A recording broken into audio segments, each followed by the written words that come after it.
I recently discovered that you can create wild swirls of explosive color by lowering a bubble made with one solution onto a stand that previously held a bubble whose pH was different. I first noticed it during a session where I was testing my lighting setup and making bubble after bubble after bubble. Then something strange happened. I made a bubble with a Japanese detergent Kukut, popped it with my finger, and then lowered a bubble made with Dawn erasing foam onto the stand, and I saw a rapid explosion of swirls like nothing I have ever seen before. Reaction is asymmetrical. If you make a bubble with Dawn erasing foam on the stand and then make a bubble with Kukut, you do not get the same sort of transformation.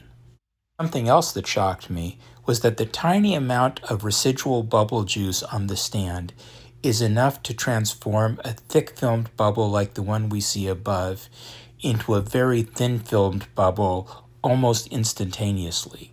My first theory was that it was the combination of surfactants in the two juices that was causing the transformation. So I went through my whole library of surfactants and bubble juices in different combinations to see what might cause the swirling. A breakthrough of sorts came when I dipped the stand in this old cloudy mix of Dawn and Palmolive. And then I lowered a bubble made with an 8-to-1 Dawn Pro and distilled water solution onto the stand, and I realized what was going on. I realized that what was happening was that any time you lowered a bubble made with a normal pH bubble juice, which is usually above 8.2, onto a stand that had residual amounts of a lower pH bubble juice or a slightly acidic solution, you would get this sort of rapid transformation.